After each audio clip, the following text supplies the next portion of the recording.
نشے کی لت ایسا روگ ہے جو اس کے شکار فرد کو ہی نقصان نہیں پہنچاتی بلکہ پورے گھرانے کی خوشیاں اور سکون کو برباد کر دیتی ہے۔ ہمارے ملک میں منشیات استعمال کرنے والوں کی تعداد لاکھوں میں ہے۔ اس میں تیزی سے اضافہ ہو رہا ہے، بالخصوص اس میں بڑی تعداد 21 سال سے 30 سال کے نوجوانوں کی ہے۔ منشیات میں چرس کا استعمال سب سے زیادہ ہے۔ لاعلمی کی بنیاد پر چرس کو ایک بے ضرر نشہ سمجھا جاتا ہے، جبکہ تحقیق بتاتی ہے کہ 90% لوگوں نے نشے کا آغاز چرس سے کیا ہوتا ہے۔ چرس کے استعمال سے انسان کی منطقی سوچ متاثر ہوتی ہے، جس سے انسان سیکھنے اور مسائل کے حل کی صلاحیت سے محروم ہو جاتا ہے۔ 21 سال سے 30 سال کی عمر میں نوجوان جب چرس کا نشہ کرتے ہیں تو ان میں سیکھنے اور مسائل کے حل کی صلاحیت نہ صرف ختم ہو جاتی ہے بلکہ اسے دوسرے جسمانی امراض میں مبتلا کر دیتی ہے۔ اہم بات یہ ہے کہ عمر کا یہی حصہ سیکھنے کے عمل میں زیادہ اہم ہے۔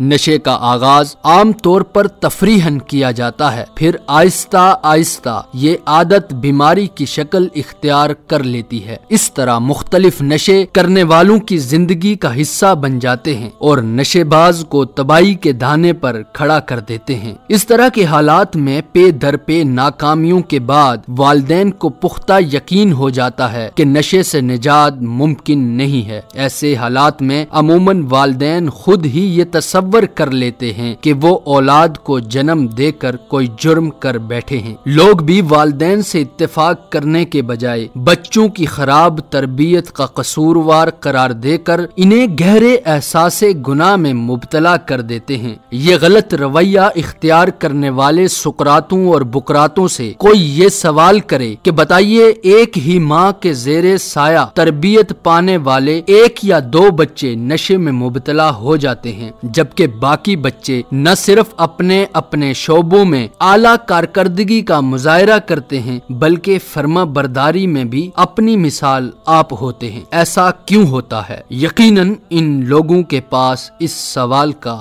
جواب نہ ہوگا۔ عام طور پر یہ بات سمجھی جاتی ہے کہ بچے وہی بگڑتے ہیں جو احساس محرومی، عدم توجہی اور زیادتیوں کا شکار ہوتے ہیں۔ یہ بات جزوی طور پر درست کہی جاتی ہے کہ بگڑے ہوئے بچے متوسط طبقے سے لے کر اعلیٰ طبقات، ان پڑھ سے لے کر پڑھے لکھے، سخت گیر گرانوں سے لے کر نرم خو گرانے تک، دینی لادینی، اکلوتے بہن بھائیوں والے سبھی طرح کے لوگوں میں ملیں گے۔ ایسے لوگ جن کے بچے نشے کی لت کا شکار ہیں، وہ نشے کی وجوہات جاننے پر اپنی توانائیاں صرف کرنے کے بجائے اس بات پر سوچ بچار کریں کہ نشے کی لت سے نجات کیسے حاصل کی جائے۔ اس حوالے سے ہماری حکمت عملی انتہائی عین سائنسی رہی ہے۔ ہم آج تک لاکھوں انسان جو نشے کی لت کا شکار ہیں، ان کے لیے کچھ نہیں کر پاتے۔ نشے کے مریض کے علاج میں سب سے بڑی رکاوٹ نشے کے مریض کی خود فریبی ہے۔ یہ انتہائی بڑی رکاوٹ ہے کہ نشے کی بیماری کو خود فریبی کی بیماری کہا جاتا ہے۔ یہ خود فریبی ایسی ہوتی ہے کہ نشہ کرنے والا تباہی کے دہانے پر کھڑا ہو کر آپ کو پرسکون دکھائی دے گا۔ یہی وہ رویہ ہے جس کی وجہ سے مریض اپنے اصل حالات سے بے خبر رہتا ہے۔ اس کا اطمینان قابل دید ہوتا ہے۔ اس کا حل یہ ہے کہ مریض کو اس خود فریبی کے جال سے نکالا جائے۔ اگر مریض خود اپنی قوت ارادی اور فیصلہ کرنے کی خود فریبی سے نکلنے کا فیصلہ کر لے تو 100% وہ نشے سے نجات حاصل کر سکتا ہے۔ بعض نشہ آور لوگ نشے کی مقدار کنٹرول یعنی کم سے کم کرنے کی کوشش کے ذریعے نشے سے نجات حاصل کرنے کی کوشش کرتے ہیں۔ اس طرح سے علاج محض چور سپاہی کا کھیل ہوتا ہے، علاج نہیں۔ جس طرح کسی بھی مہلک بیماری میں مبتلا شخص کو مرنے کے لیے بے سہارا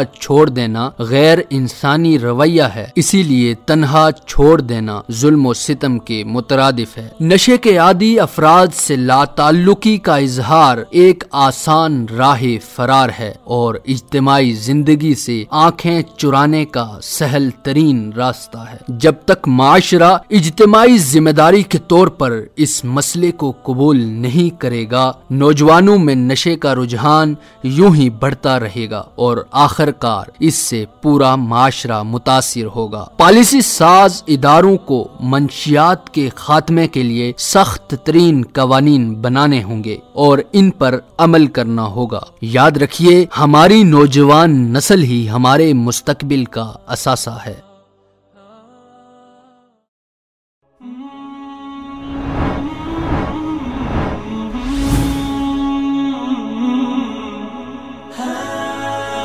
دنیائے اردو کا درخشاں ستارہ وصال اردو۔